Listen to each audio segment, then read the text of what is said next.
नमस्कार साथियों, बहुजन संकट पर आपका स्वागत है। मैं धर्मपाल रावत।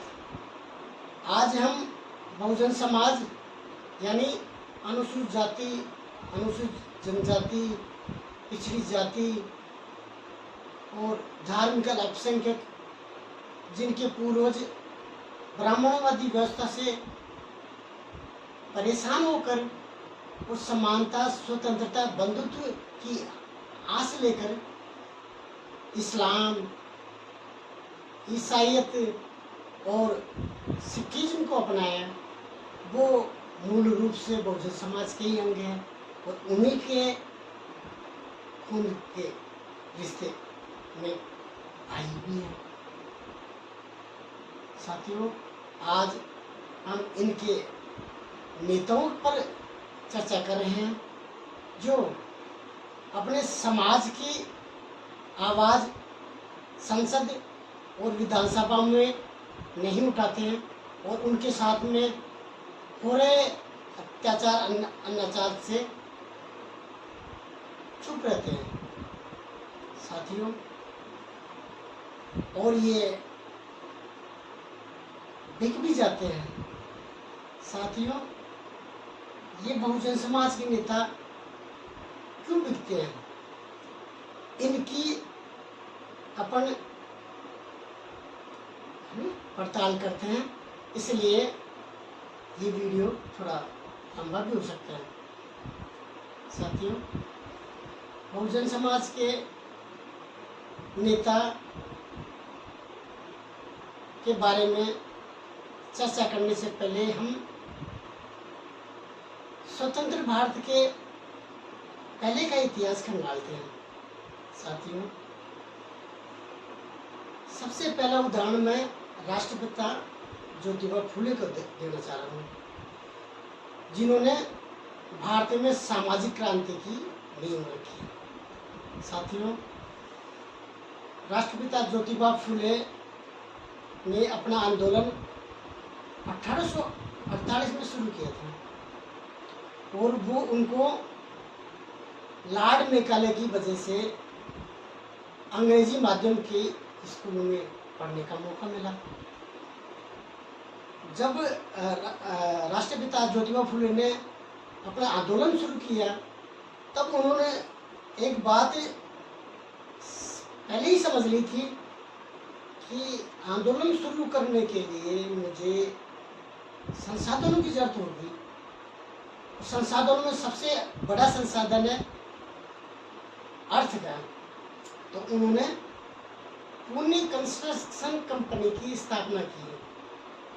साथियों, पुणे कंस्ट्रक्शन कंपनी की नेटवर्थ उस समय टाटा, बिरला जैसी कंपनियों से भी ज़्यादा थी। यानी ज्योतिबा फुले आर्थिक रूप से संपन्न ना मानव थे और वो पिछड़ी जाति की माली जाति से पैदा होते हुए हैं। उन्होंने बहुजन समाज को दो श्रेणी में बांटा था, शूद्र और अतिशूद्र। शूद्र का मतलब पिछड़ी जातियाँ, अतिशूद्रों का मतलब अनुसूचित जाति, अनुसूचित जनजाति। साथियों, उनको आंदोलन चलाने के लिए किसी पूंजीपतियों की और किसी भी दूसरे बड़े धनासेठों की जरूरत नहीं थी। इसलिए उन्होंने अपना आंदोलन ईमानदारी से चलाया और वो सफल भी हुए। दूसरा उदाहरण मैं दक्षिण के पेरियार साहब का देना चाहता हूँ, जिन्होंने अपना आंदोलन सफलतापूर्वक चलाया और दक्षिण में ब्राह्मणवाद को बिल्कुल खत्म कर दिया। दक्षिण में उस जमाने में मद्रास प्रेसिडेंसी हुआ करती थी, जिसमें ब्राह्मणों का शासन प्रशासन पर जबरदस्त प्रभुत्व था और इस ब्राह्मणवाद से वहाँ के बहुजन समाज के नेता पीड़ित भी थे। जैसे महामानव ज्योतिबा फुले सफल हुए हैं, वैसे ही पेरियार साहब भी सफल हुए। वो सफल क्यों हुए साथियों? ईवी रामास्वामी पेरियार का परिवार समृद्ध परिवार था। उनका परिवार मसालों का व्यापार करता था और उनका व्यापार मध्य एशिया और यूरोप तक फैला हुआ था। साथियों, वो इतना धनी परिवार था। उस जमाने के कांग्रेस के बड़े बड़े नेता उनके घर पर ठहरते थे, रुकते थे, जिसमें मोतीलाल नेहरू और त्रावणकोर नरेश और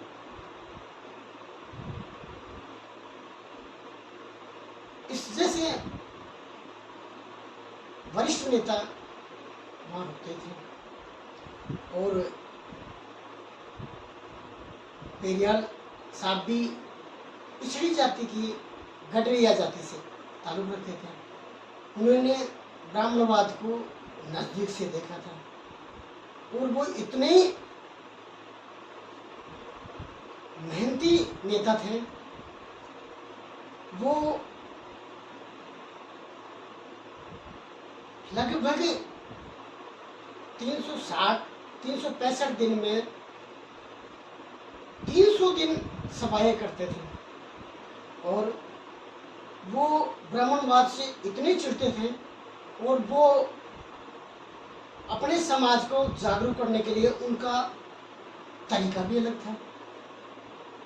वो सार्वजनिक सभाओं में बहुजन समाज को इकट्ठा करते थे और इन ब्राह्मणों के जो काल्पनिक देवी देवता थे उनकी तस्वीरों को उनके सामने जमीन पर रखकर जूतों और चप्पलों से मारते थे। वो आम जनता में एक काल्पनिक भगवानों को डर निकालना चाहते थे और वो उनसे ये पूछते थे कि ये जो भगवान है ये अपनी रक्षा खुद मेरे से नहीं कर पा रहे हैं तो तुम्हारी रक्षा कैसे कर पाएंगे।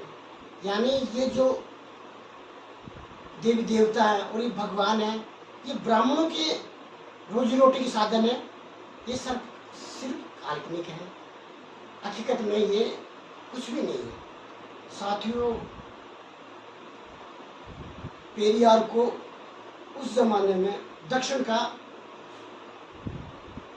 सुक्राट्स का कहा जाता था, यानी हिंदी में सुकरात कहा जाता था। ये रचनावादी थे और पाखंडवाद के विरोधी थे। ये कहते ही नहीं थे, ये अपने परिवार पर भी अप्लाई करते थे। जब इनके बच्चे की शादी हुई तो इन्होंने मातम का धुन बजवाया। उसके बाद में भी उनके बच्चे की शादी सफल हुई। उनका जन्म 17 सितंबर 1879 में हुआ था और 24 दिसंबर 1873 में उनका मां परिनिर्वाण हुआ था। इतने पाखंडवाद विरोधी और भगवानों के कट्टर दुश्मन होने के बाद में भी उनकी जिंदगी 94 साल तक चली थी। यानी पूरी जिंदगी उन्होंने ब्राह्मणवाद के खिलाफ आंदोलन में लगाई और ब्राह्मणवाद को साउथ से समूल विनाश कर दिया। तीसरा उदाहरण में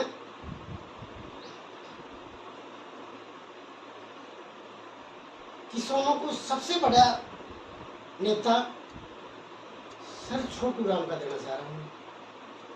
सर छोटू राम पंजाब प्रांत में वित्त मंत्री भी रहे हैं। उन्होंने किसानों को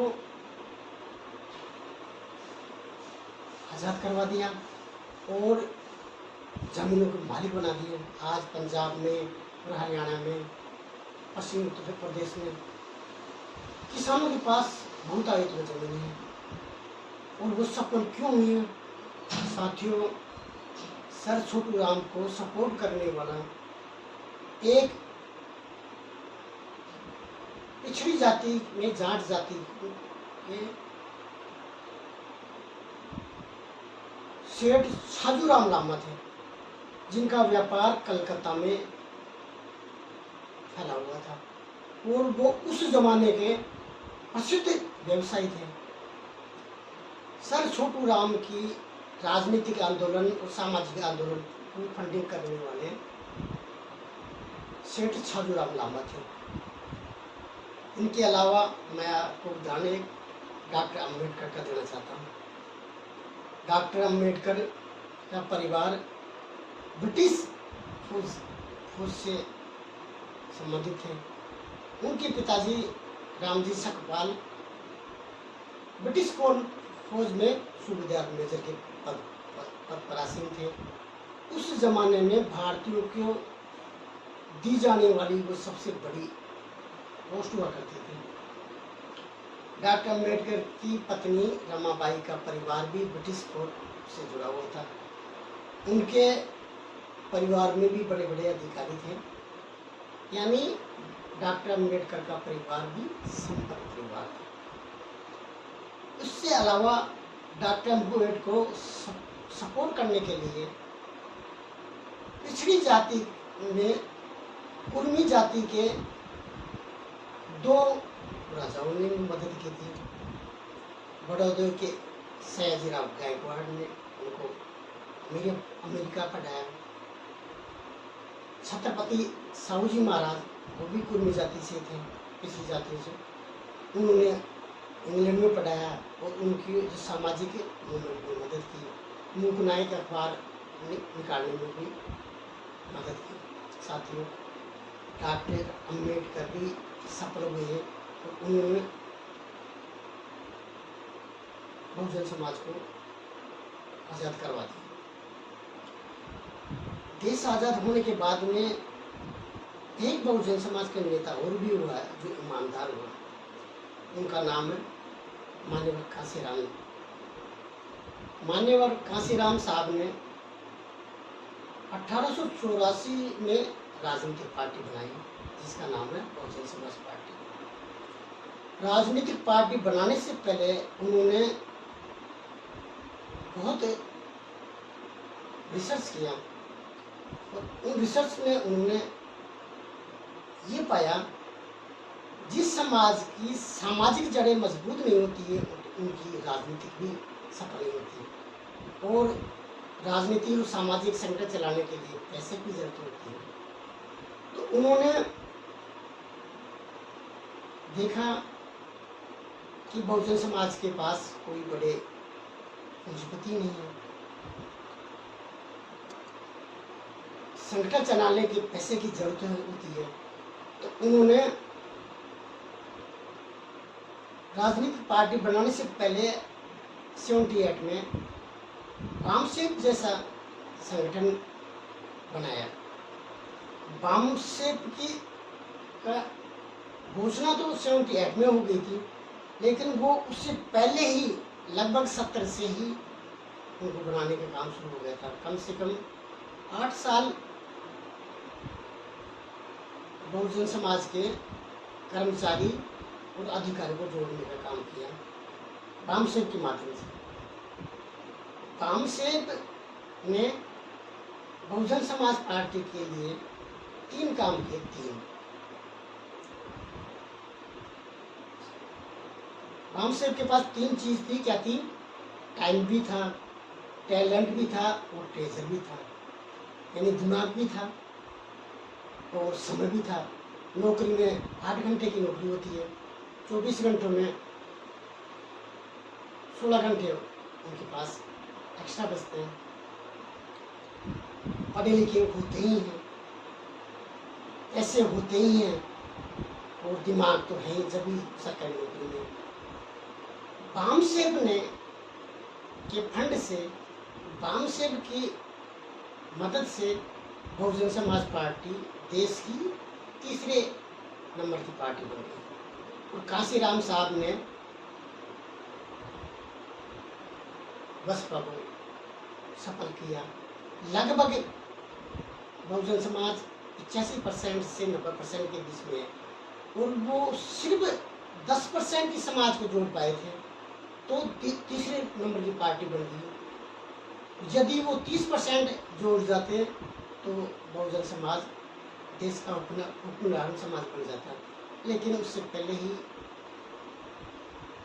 उनकी असामाजिक में मृत्यु हो जाती है 2006 में। साथियों, उसके बाद में उस पार्टी की नेता मायावती होती है, उसने बामसेब से किनारा कर लिया और जो बसपा की रीढ़ की हड्डी थी, पैसे देने का प्रेजर था, वो खत्म हो गया। उसके बाद में बसपा टिकट बेचना शुरू किए और बदनाम हो गई। आज वो जीरो पर, यानी संगठन और मूवमेंट चलाने के लिए धन की आवश्यकता होती है और जिनके पास धन नहीं होता वो असफल हो जाता है। ऐसा ही उदाहरण मैं आपको कांग्रेस को देता हूँ, जो तथाकथित सवर्णों की पार्टी थी और उन्होंने देश को आज़ाद कर दिया। 1885 से 1920 तक कांग्रेस पर कुलीन वर्ग और जमींदार वर्ग का आधिपत्य था और वो आम जनता की पार्टी नहीं थी। और उन दोनों के पास में पैसा, जमींदारों के पास भी, राजा और महाराजाओं के पास भी पैसा था और कुलीन वर्ग तो वैसे उच्च वर्ग है, उनके पास तो पैसा था ही। वकील हुए, बड़े बड़े इंडस्ट्री हुए। जब ब्राह्मणों ने ये सोच लिया कि 1909 का माल्य मिंटो से समझौते से ये हो गया कि भारत में लोकतंत्र आएगा तो पार्टी चलाने की पैसे की जरूरत होगी। तो पैसा, ब्राह्मणों के पास पैसा नहीं है। पहले शस्त्र और शास्त्र का गठबंधन से देश चलता था। शस्त्र का मतलब क्षत्रिय यानी राजा और शास्त्र का मतलब ब्राह्मण और ठाकुर गठबंधन राज करते थे।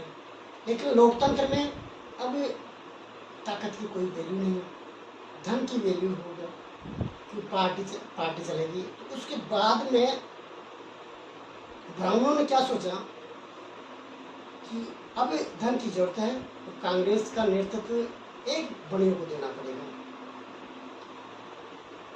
1920 में लोकमान्य तिलक की मृत्यु हो जाती है और गोपाल कृष्ण गोखले जो ब्राह्मण नेता था, उसका शिष्य मोहनदास करमचंद गांधी को कांग्रेस का नेतृत्व दिया जाता है। बनियों को लगने लगा कि भाई अब कांग्रेस का नेतृत्व अपने समाज का पास है।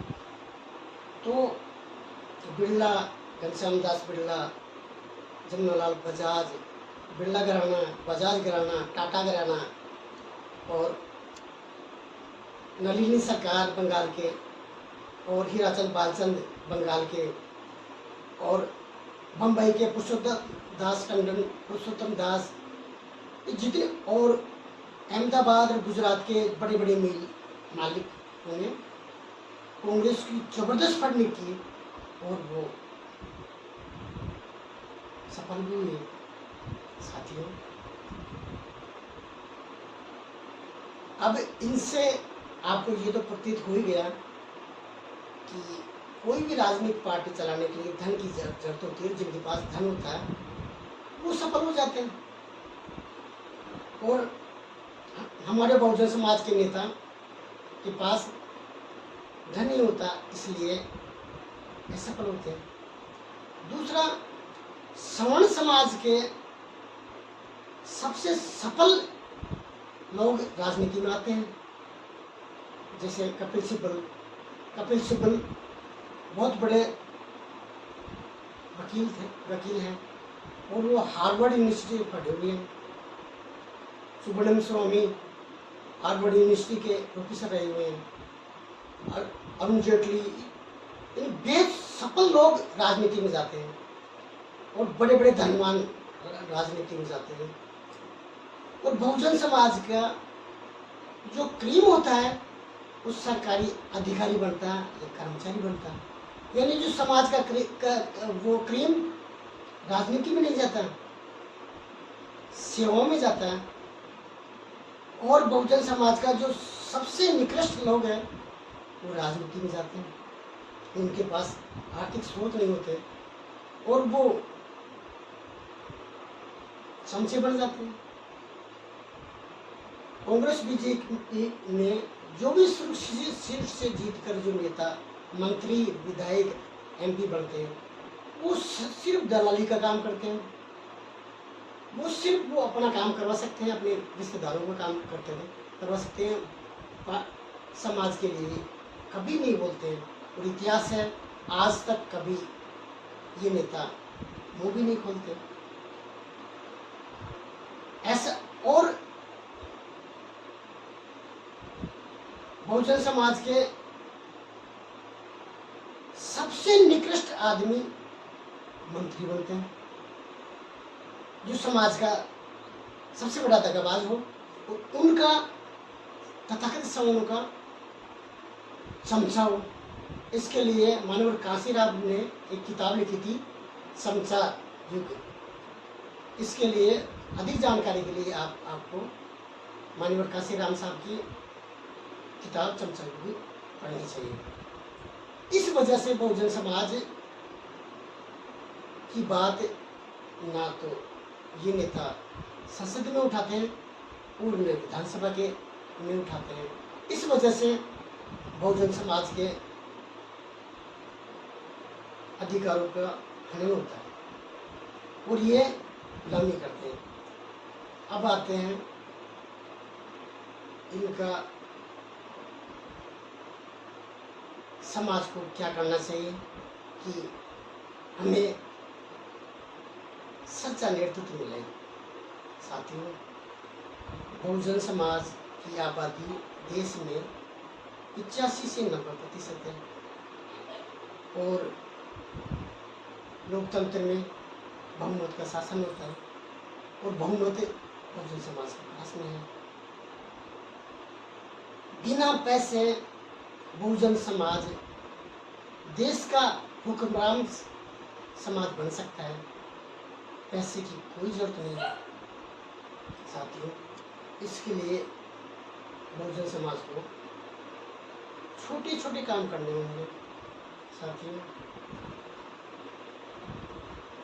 माननीय काशीराम ने एक मूवमेंट चलाया था, पे बैक टू सोसाइटी, यानी जो बहुजन समाज के सफल उद्योगपति, अफसर, कर्मचारी, उनके पास टाइम भी है, टैलेंट भी है, ट्रेजर भी है, वो ऐसे सामाजिक संगठनों को मजबूत करें और उन संगठनों के माध्यम से नेता तैयार करें और उन नेताओं को फंडिंग भी करें। बिना त्याग से समाज आज़ाद नहीं हो सकता, उस समाज को अधिकार नहीं मिल सकते। तो साथियों, मल्टी लेयर से काम करना पड़ेगा। जो सरकारी कर्मचारी वापस वाम से जैसे संगठनों से जुड़े और उसको मजबूत करें। जैसे आरएसएस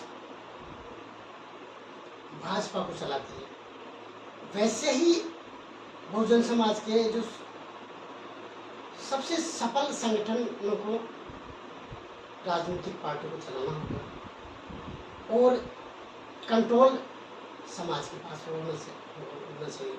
जैसे भाजपा का कंट्रोल आरएसएस के पास है, वैसे ही बहुजन समाज का नेताओं का कंट्रोल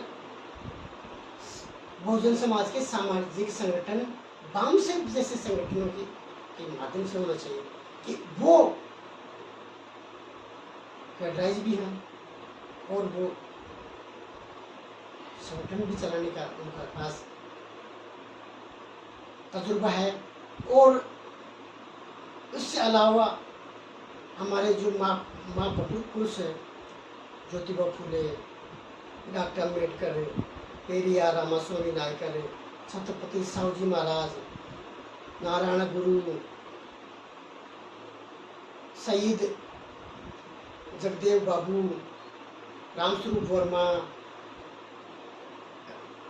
ललन सिंह यादव, जितने भी सामाजिक क्रांतिकारी हुए हैं, उनकी विचारधारा पर चलने वाले, उन जिस विचारधारा को अंगीकार करने वाले नेताओं को ही बहुजन समाज आगे लाए।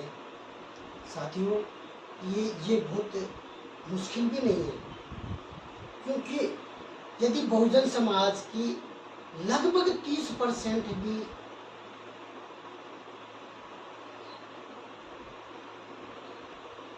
एकजुट हो जाते हैं, ये संगठित हो जाते हैं, तो पूरा बहुजन समाज देश की उपराम समाज बन सकता है।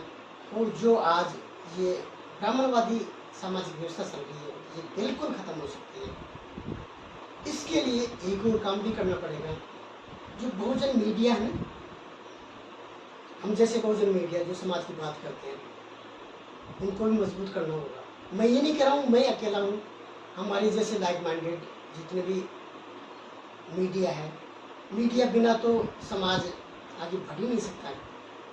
ब्राह्मणवादी व्यवस्था की सच्चाई समाज को मीडिया ही बता सकता है। इन जैसे और ये मीडिया अंग्रेजों ने हमें फ्री में दे दिया। फ्री का मतलब सोशल मीडिया बिल्कुल फ्री है।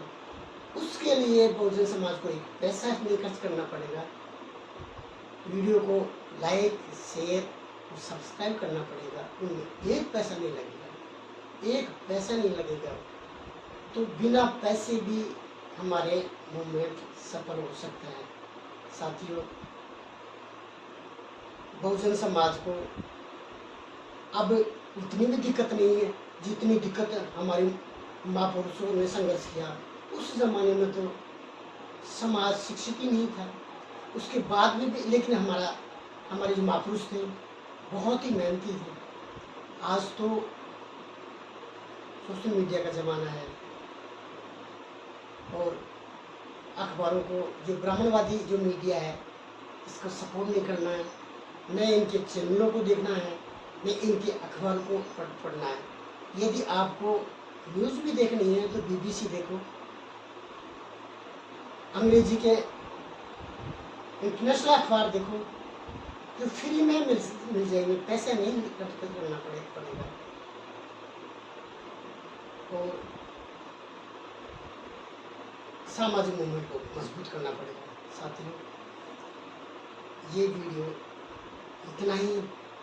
यदि ये वीडियो आपको अच्छा लगे तो इस वीडियो को लाइक भी कर सकते हो और इसको शेयर भी कर सकते हो और इस चैनल को सब्सक्राइब भी कर सकते हो। इस चैनल को सब्सक्राइब करके आप इस मूवमेंट को आगे बढ़ा सकते हो और इस परिवार का आप सदस्य भी बन सकते हो। साथियों, जय विज्ञान, जय लोकतंत्र, जय बहुजन समाज।